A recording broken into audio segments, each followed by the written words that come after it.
Chapter 11. A party of adventurers. I should run. What? The girl standing in the kitchen making breakfast, cowgirl, was taken aback by the words. Why? I found footprints. She understood, if dimly, what that must mean. Someone who didn't know any better might assume they were children's footprints or some fairy prank. They were small prints, made by bare feet that had been caked in mud and excrement. The feet of someone who thought nothing of trotting down the grass of the pasture. She knew. She trusted him to know what they were. They both knew the time had finally come, however fervently they had wished that it wouldn't. Goblins. He, Goblin Slayer, was always talking about goblins. He stood by the breakfast table in his armor and helmet. It was bizarre, yes, but also the same thing he did every day. What he did not do every day was abandon his inspection of the farm to come and tell her she should flee. She stopped cooking and looked at her hands. What should she say? She reached for the right words. But, you can stop them, can't you? She wanted him to say something normal in reply. Yes, or I can, or that's my intention. She needed to hear that calm tone. No, he said, I can't. His voice seemed so small. The words sounded like they were being squeezed out of him. What? An utterance of confusion and surprise escaped her lips. She turned around suddenly and saw him moving slightly, as if he were trembling. In a cave, I could take on 100 goblins and win. Somehow. Was he afraid? Him? Cowgirl's eyes widened in surprise. Their farm was surrounded by a fence, by a stone wall, barriers he had reinforced himself. There were a few traps, too, set to catch intruding animals. It was far from perfect. But she knew he had done everything he could to protect them. As she looked at him, he glanced down once, as if hesitating, but otherwise, he met her eye squarely. Or at least, he was trying to. Our enemy is a lord, he said shortly. There were 10 different sets of footprints. A horde that could decide to attack a well-defended settlement, and then send out 10 goblins to scout the place, must have a leader. A hob or a shaman perhaps, but no. On this scale, it had to be a goblin lord. Someone who didn't know better might scoff at the idea. But he did know better. He knew exactly what it meant. Most likely, the horde was more than 100 strong. If scouts had been by, the attack would come today, tomorrow at the latest. There was no time to beg for help from the rulers or the state. Even if there had been, the nobles would never inconvenience themselves for mere goblins. Goblin Slayer knew all this. Cowgirl did, too, because it had been the same 10 years before. A goblin horde. 100 or more vicious, evil creatures coming right for them. I am not a platinum rank.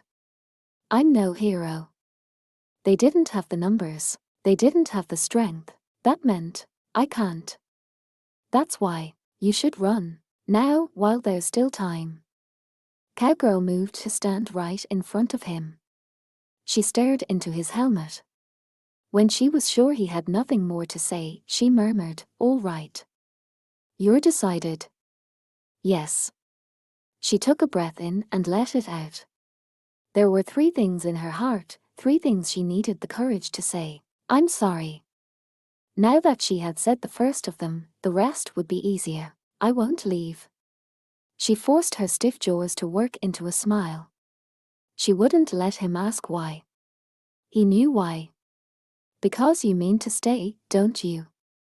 He said nothing. See? I knew it. You go quiet when you get caught.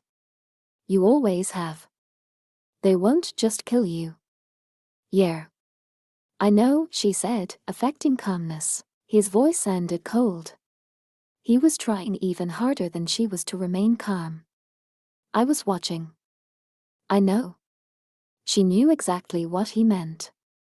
Why he fought, why he had kept fighting.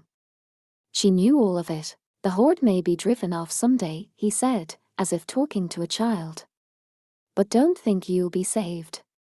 Even if you live that long, your spirit will be broken. The intent of his words, his attempt to frighten her with the implication "I won't be able to save you, either," was so blatant she almost laughed. Not, of course, that he was wrong. He wasn't wrong, and yet, so run. I said, no. Despite the circumstances, she found she was happy to know he was concerned for her. And she was concerned for him. She had to make him understand that. I don't want it to happen again. The words came out of their own accord. There won't be anywhere for you to come home to, and in her heart she added, or me. There was no other place she could call home. It had been 10 years, and she wasn't even sure she could call this place home. He stared at her distantly, saying nothing. From somewhere in the depths of the darkness of his helmet, he was watching her. Under his gaze, she felt a sudden embarrassment flare up in her. She looked away and turned red. She stared at the ground. Even as she chided herself for being so silly, the words went on, looking for some kind of excuse. I mean, think about it. Even if we escaped, the animals, the cows, the sheep, they'd all be gone. He was silent. After that, I mean. Silent. I see. 2 whispered words. Yeah, she murmured back. I'm really sorry. I know I'm being stubborn. Don't make that face. Relax. She smiled. It was a weak smile, tears beating at the corners of her eyes. She must have looked bad for him to say something like that. I will do what I can, he said. And then he, Goblin Slayer, turned away from her. He shut the door, walked down the hall, and outside.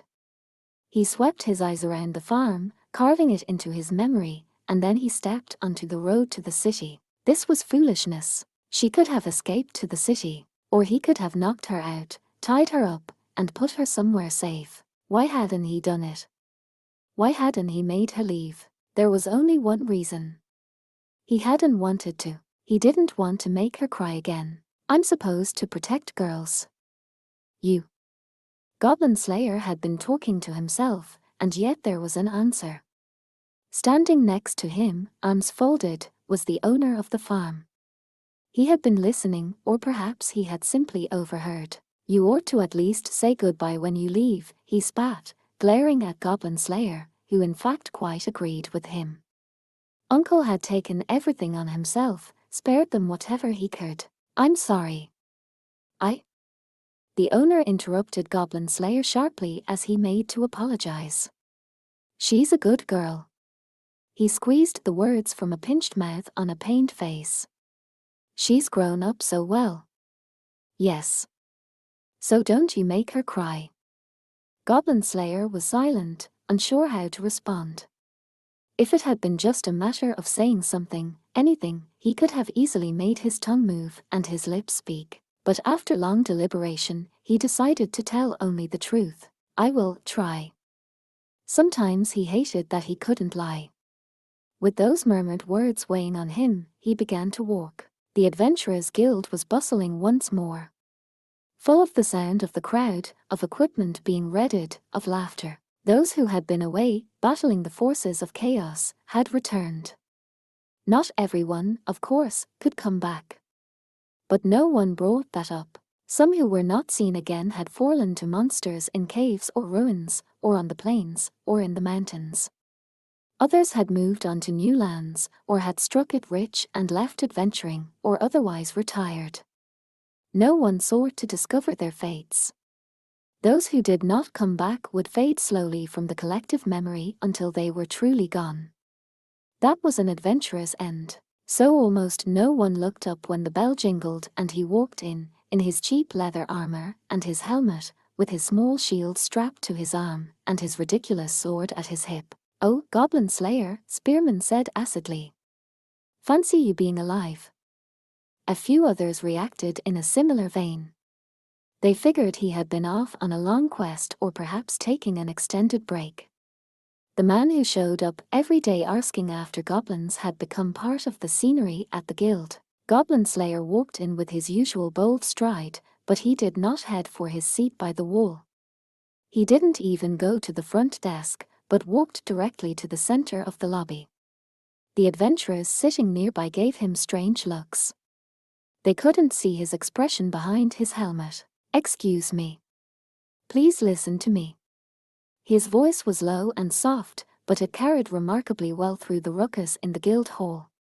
For the first time, most of the people in the hall were looking at him. "I have a request." A commotion broke out. "Goblin Slayer has a request." I've never heard him talk before. Doesn't he always solo? Nor he's got some chick with him these days. Oh yeah, that slender little thing. Actually, doesn't he have a bunch of party members now? A lizardman and a dwarf or something. And here I thought he only cared about goblins. That elf friend of his is almost as cute as that priestess. Geez, maybe I should get into goblin hunting. Goblin Slayer looked at the chattering adventurers one after another. Some he knew by name. Others not. But he recognized each and every face. A goblin horde is coming. They're targeting a farm outside town. Probably tonight. I don't know how many. He spoke calmly to them, these people he knew. The furor among the adventurers grew louder. But from the number of scouts, I believe there is a lord among them. In other words, at least 100 goblins. 100 goblins. Being led by a lord, this was no joke. Most adventurers took on goblin slaying as their first quest. Some failed and paid for their failure with their life. Others, though, be it through luck, strength, or who knew what, survived. Many of them were standing there at that moment. They knew in their bones the terror, or rather, frankly, the difficulty, of goblins. Who would willingly fight a host of those creatures? And with a lord present, a goblin who excelled not in strength or magic, but in leadership, this was no ordinary horde. It was a goblin army. Even an ignorant beginner would refuse to help. Only Goblin Slayer could happily face down something like that. And even Goblin Slayer, it was clear, was not willing to solo now. There's no time. Caves are one thing, but in a pitched battle, I can't do this alone. Goblin Slayer turned, taking in the entire room. "I need your help. Please." Then he lowered his head. In an instant, whispering voices filled the hall. "What are you gonna do? What do you think? Goblins, huh? He should handle it himself. Count me out." "Me too. Those things are filthy." No one said anything directly to Goblin Slayer. He stood with his head bowed, motionless. "Hey." When another low voice cut through the crowd, the adventurers set to their tumult again. "How do we know you're right?" It was the spear-wielding adventurer. He fixed Goblin Slayer with an intent gaze. Goblin Slayer silently raised his head. "This is the Adventurers Guild," Spearman said, "and we're adventurers." Goblin Slayer said nothing. "We don't have to listen to you. You want help, file a quest. Offer a reward, get what I'm saying." Spearman looked at his fellow adventurers for support. "He's right," someone called. "Yeah, we're adventurers. You want us to risk our lives for free." The jeers picked up. Goblin Slayer stood where he was and looked around. Not looking for support, exactly. At a table deep in the room, High Elf Archer made to stand, her face a furious red, but Dwarf Shaman and Lizard Priest stopped her. Which sat on a bench, a slippery smile floating on her face. He glanced at the front desk to see Guild Girl vanishing into a back room in a panic. It occurred to him that he was looking for Priestess. Inside his helmet, he closed his eyes. "Yeah, that guy's right. How about you tell us what you'll pay us to fight 100 goblins?" There was no hesitation now. He had given that up 10 years ago. Goblin Slayer answered, calmly and clearly. "Everything." The guild hall fell silent. Everyone knew what he meant by that word. "Everything that I have," he said calmly. "If any adventurer fights with me against 100 goblins, he or she may ask for anything or everything." Spearman squared his shoulders. So what if I told you to back off, guild girl, and let me have her? He asked with a snort. She is not mine, Goblin Slayer replied with absolute seriousness. He ignored the whisper that ran through the crowd, calling him unable to take a joke. All that I have, he said, that is mine to give. My equipment, my wealth, my knowledge, my time. And your life. Goblin Slayer nodded yes. Even my life. So if I say die, what will you do? Spearman asked. He sounded exasperated, like he couldn't believe what was happening. They thought they knew how he would answer. But after a long pause, he said, "No, I cannot do that." No, of course not. The tension in the air lessened ever so slightly. This guy might not be quite right in the head, but even he was afraid to die. If I died, there is someone who would weep over my death. And I have promised not to make that person cry. Adventurers who had been listening with bated breath looked at one another. So my life is not mine to give, either. Spearman swallowed heavily. He glared at Goblin Slayer. At the metal helmet that stood between him and the expression behind it. He met Goblin Slayer's eyes in spite of the mask. I don't know what the hell you're thinking. Goblin Slayer said nothing. I get that you're serious. Yes. He nodded quietly. I am. Damn it all.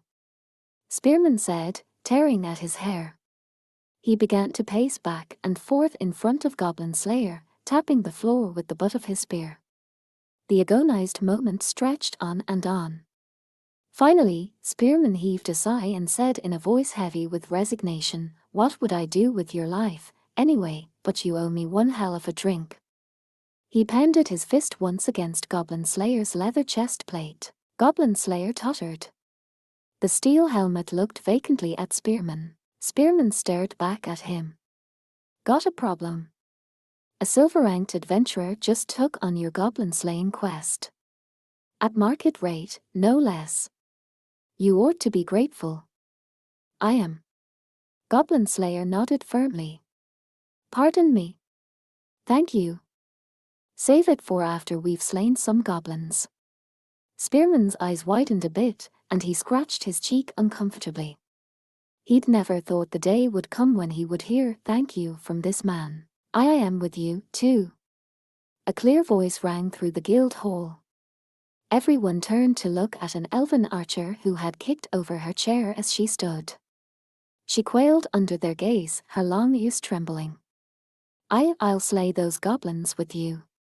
Her courage seemed to well up then, and she walked straight across the room to Goblin Slayer and stuck a finger in his chest. So next time, you have to come on an adventure with me. I found some ruins. Very well. Goblin Slayer nodded immediately.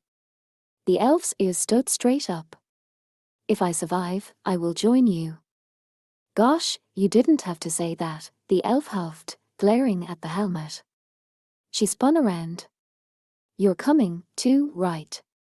The dwarf answered first, sighing as he stroked his beard with a touch of annoyance. Guess I've no choice. But I won't be bought off with one drink, beard cutter. You'd better bring me a whole barrel. You have it, Goblin Slayer said. Right, then, the dwarf exclaimed happily. And supposin' I could join you on your adventure, Longears? Of course. We're party members, aren't we? The elf laughed, and after a second, the dwarf joined in. Let it never be said that I would leave my companions behind. The lizardman stood slowly. He touched the tip of his nose with his tongue. Nor that I would turn down a friend in need. But speaking of rewards. Geez. Precisely.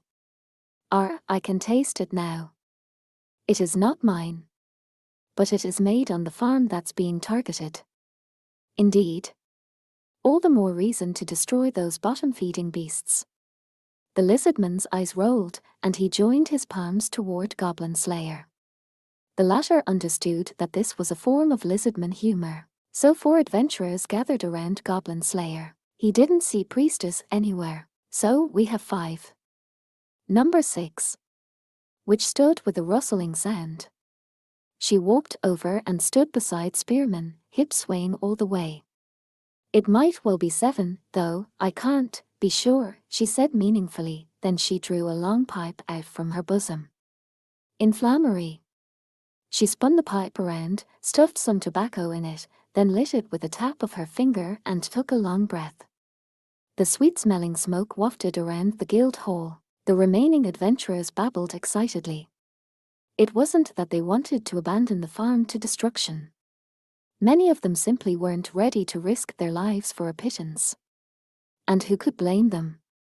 Everyone values their own lives. They just needed one more push. The guild is offering a quest, too. That push came from an energetic voice. Guild girl came bounding out of the back room clutching a sheaf of paper.